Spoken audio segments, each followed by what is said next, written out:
Today is the 10th of Tammuz, the 16th of July. We're up to the 8th chapter of Shorish Mitzvos Tefillah in Derech Mitzvosecha. And now we're coming to something that I mentioned from a different book. I told you that there were a number of... the famous discussion is with the Rashba. The Rashba was at the end, towards the end of the Golden Age in Spain. 1200s, late 1200s, and I believe it was late 1200s. And he in his responsa, he has a series of 5 different responsa that he had back and forth with a Kabbalist in what's it called? It's called, I want to say Narvona, but that's not the name. I'm getting the name wrong for some reason in my head now. It was the south of France. Near the border with Spain. So that's where a lot of the Kabbalists started in that area. For some reason, the name escapes me at the moment. And here he's going to give us a similar discussion between the Rivash, the Bet-Shin is Barsheshes. But the Yud is, I think it's, I should know this because I have a big book on him and I read it once. Anyway, I don't remember. So he's also one of the most important halachic sources from that period of time. And he writes... What? You said halachic. Halachic. Okay, No, he's not... And he had a back and forth also with Kabbalist. Okay. So this was a topic, it was a hot topic then in the 1200s, because we were just trying to figure out what was this whole thing with the Sfirot. The Zohar was not known yet openly, but it clearly the Behir had already come out, and the Behir is talking about Sfirot already. Behir came out in the 1100s, and Sefer Yetzirah was always known, but it's not clear what the Sfirot are there. It just says, it mentions that there are Sfirot, and it's not so clear what's going on. But in that time, in the south of France, it began to become much more open, this whole concealed wisdom that was hiding for a long time. The person who really was instrumental in doing all of this was the Ramban, Nachmanides. But he, for some reason, even though he was a halachist, also, he's not part of this discussion. I don't know why. This is something that needs to be studied. I don't know enough about it. In any case, so he writes here,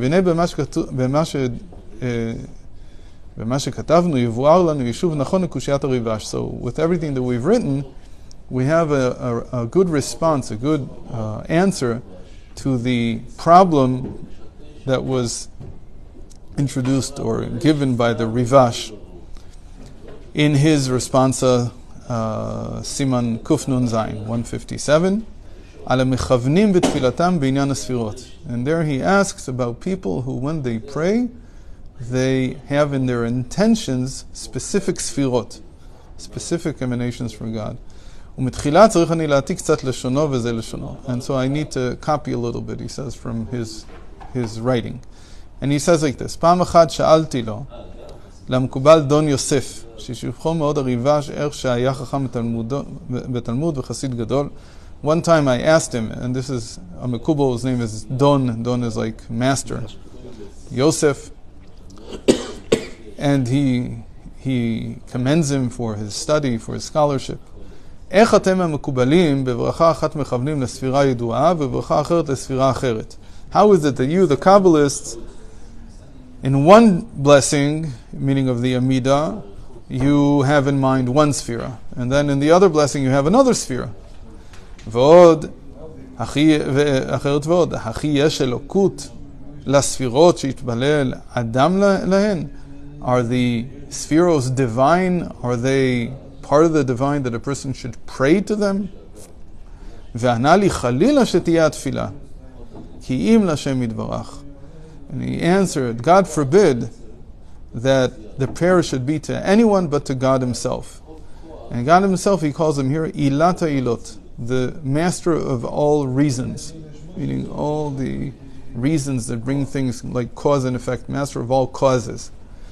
אבל הדבר הזה, כמו מי שיש לו ריב ושואל מן המלך שיעשה לו דין. But this thing that you mentioned, that we have in mind one particular sphere and not another one, he's going to give him a parable. He says it's like a person who has a litigation with someone else. He's in an argument with someone else. And he comes to the king and he asks him to pass judgment. יבקש ממנו שיצווה אל היושב על המשפט שידיו לו, לא שיצווה זה אל הסוכן הממונה על האוצרות, כי תהיה שאלתו בטעות. So what does he need to do? This is like the forms we talked about, the bureaucracy. So he needs to come and ask the person who is responsible for the king's time when he sits and tries a case, and not for the treasurer who is busy with the money. If he comes to the treasurer and he asks for the king's time to try a conflict, an argument between two people, it's a waste of time. So he says that's what it's like. These are like messengers. And if he approaches the wrong person, it's a mistake. The same thing as if he wants the opposite. If he needs a loan from the king, he goes to the one responsible for the king's money, not for the one responsible for the king's judgments. And if he wants to loan or take or buy or sell wine, he has to go to the person who's responsible, the Sar HaMashkim, the one who's responsible for the wine. And same thing with the bread and so on. The same thing is true about prayer. It's always directed at God Himself, the cause of all causes. And you hear in this language that this is not yet Kabbalistic language. This is a very philosophical language. Ilat ha'ilot, the cause of all causes, even though it made its way into the Tikkunei Zohar also, but this is philosophical language. The cause of all causes obviously comes from Aristotle and from Greek tradition.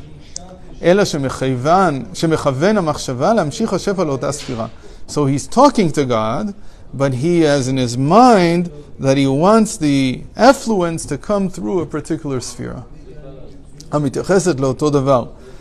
One could say, again, they really had it in their minds that they were talking to a bureaucracy.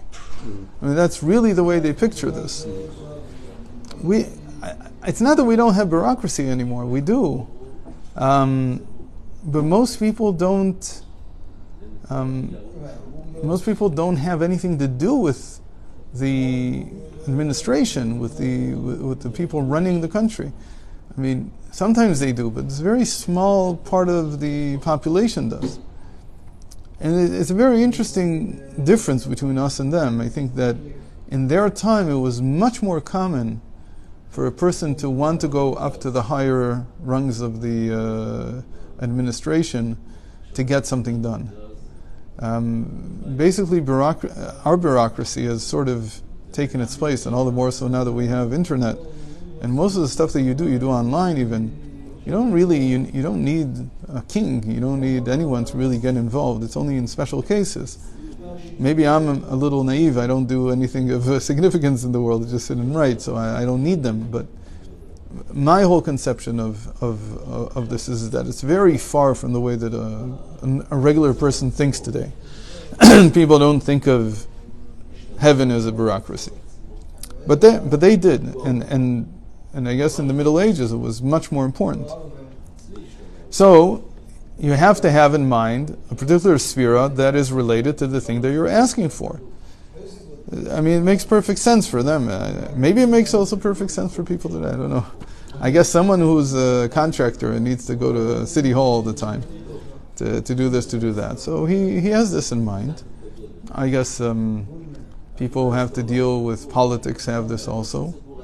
I mean, they have to know which channels to go through and to do what. I guess the diplomats certainly think this way. Maybe I'm just in a lower place where I don't really come in contact with anything bureaucratic, so I don't think this way. It could be that I'm discounting it too fast. Where I had to get a hold, and rabbis help us get a hold of political figures. I Right. mean, that's bureaucracy. Right. We have our Hashtadlis. Right. So that's the way you see it. It's not in my thoughts. It's Right. something that At the moment you need it, so you'll do it. Right. It's not something that. Yeah. And it could be that, I mean, this was the background of why the Alter Rebbe was so against Napoleon, because Napoleon basically brought monarchy down. He finished off monarchy, and he introduced the modern state. Yeah, he did. Right. Even though the United States had it before, but in Europe, where most of the Jews were, everything was still America monarchic. was after. The French Revolution was first. No, America was first. 1776, the French Revolution, 1789. So it was French ideas, but in America they built on it first. And in France, it really didn't take. The philosophy was there before. Okay, that's right. The thinkers were all French. And Jefferson Yes. was very affected by the French, yes. but in America they did it first, and they did it better. And 1789 they already had a constitution, and France was just in the throes of their revolution, and really it didn't settle down until Napoleon took over in the early 1800s, and then he basically exported it to the rest of Europe, which is why all the monarchs were against him, and they eventually brought him down. But the damage had been done already. And so the secular free state, modern state, became a staple in Europe because of what Napoleon did. And so the Alter Rebbe was very much against Napoleon, because as far as he was concerned, he didn't know I don't know how much he knew what was going on in the United States, and even cared. It was like a different world altogether. But this was very much affecting, and he was very much against it, because he said, once the monarchies go down, we will have no more image of God as a king. I mean, it'll be gone. We won't be able to relate to God as a king. Today, that was people. Really the ikar of his. Yeah, that was the main. I didn't. I know about it, but I didn't. He said it'll be financially better under Napoleon, because freedom. He understood that freedom was better. Assimilation too. But he was afraid of assimilation. He said the moment that this comes The down, moment where you don't have the idea of that's the key to that. That was his. Right. I never knew that. and then therefore, That was practical rather than spiritual. he wasn't afraid of emancipation per se. He was afraid of emancipation plus the downfall of the monarchy. Like, I guess Franz Joseph II, he would have loved. Here's an Austro-Hungarian emperor who is all for emancipation, but he retains the court system, the monarchy. So in any case, I mean, this is very distant from us in many ways, but you can understand it in a certain way. I mean, every person understands this however he wants. In any case, so that's the meaning of why he says, I pray to God, but I'm asking him to bring the effluence through a particular sphere, because I see this sphere as the right instrument, as the right one. And what do you mean I see? We analyzed the Amida, which we've been saying for 2,000 years, or even more, and this is what we came up with. This bracha this blessing is related to this sphere, this blessing is related to this sphere. We all have the same kavanos, the same intent in mind. And by the way, the people who were very adept at this, so they would create, they would embellish this. It would have all kinds of sayings about it, and they would go very, very complex into the davening. So really, in this sense, Kabbalah, the practical aspect of Kabbalah in modern times, was always through prayer. And it makes prayer close to what we call theurgy, not just that it's prayer. It becomes sort of like technology. It becomes something like, okay, I'm bringing something through here. Now the difference is that technology again can be that you think that the vacuum cleaner is actually doing something, and you don't see the electricity behind it. So that would be something that would be negative. But as long as what you're doing is you're addressing the electricity, you're addressing God, you're not addressing the instrument that you're using, the vessel, particularly the vessel you're using, he says it's fine. There's no problem with it. And so therefore, כשתאמר שבברכת על הצדיקים מכוון לספירה נקראת חסד, שהיא מידת רחמים, ובברכת המינים מכוון לספירה נקראת גבורה, שהיא מידת הדין, והקשר לזה. So in Al Tzadikim, I have Chesed, and when we pray against the heretics, meaning the people who subverted the Torah, so we relate to Gvura, God's might, His judgment, and extrapolate from here. So says the Rivash. This is what this scholar, who is a Kabbalist, explained to me, and it's very good. Omnam, mi mechnis otan b'chol ze, לא טוב להתפעל סתם לשם יתברך בכוונה. והוא ידע באיזה דרך ישים מבוקש. He already says in the 12th century, 13th century, he says what we said. Who forces you to tell God how to run His show? Let Him run it the way He wants it. You talk to Him, He'll figure out how He wants to bring it down. Well, why do you need to get involved? What's the whole thing? Because, again, the question is, are you telling Him how to do what you're asking Him to do, or are you trying to get to Him? If you're saying you're trying to get to Him through a sphere, that's a problem. Because that was the example that he gave. He said, I want to have the king try a case, I need to talk to the one who's responsible for his time for judgment. So that's like going to the king. On the way down, what do you care how he does it? It's none of your business.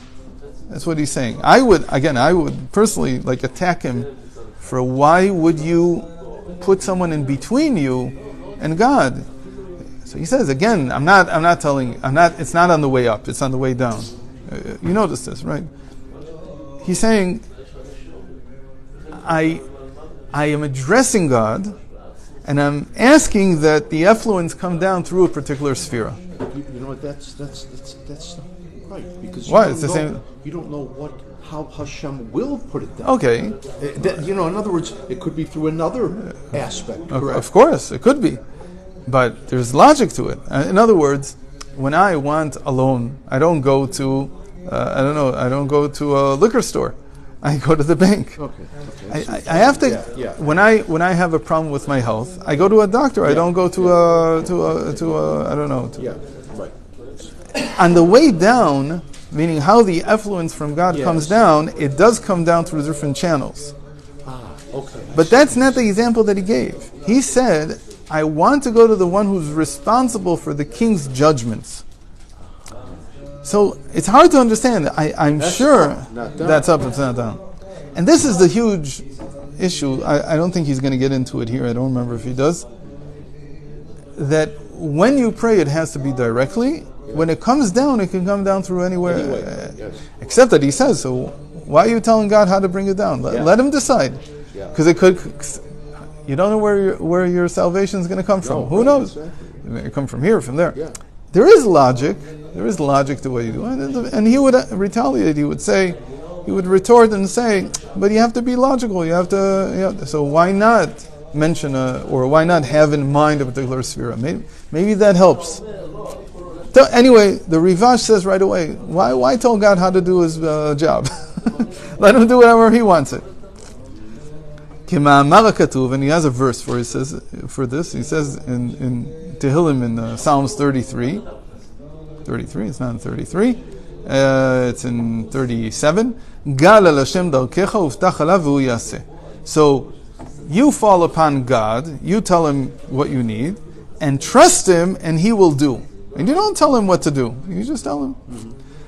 וזהו מה שאמר הרב הגדול רבי שמשון דקינון ז"ל שהזכרתי למעלה. And now he mentions someone else, says the Rivash. I heard this from someone called Shimshon Dekinun, and he said, "Ani mitpalel ledat ze atinok." Whenever I pray, even though I guess he's a Kabbalist, he says, whenever I pray to who the baby, the young child prays to. להוציא מלב המקובלים שמתפללים לספירות. He's not a Kabbalist. He says, contrary to what the Kabbalists say, to pray to a particular sphere. So to pray to a particular sphere is for sure not what they said. But even on the way down, he's saying, I don't have anything in mind. Okay, so let's leave it here. That's the end of the Rivash. And tomorrow we'll start seeing what the Tzemach Tzedek has to say about this response. Tomorrow you could do a small review. Yeah. Okay, sure.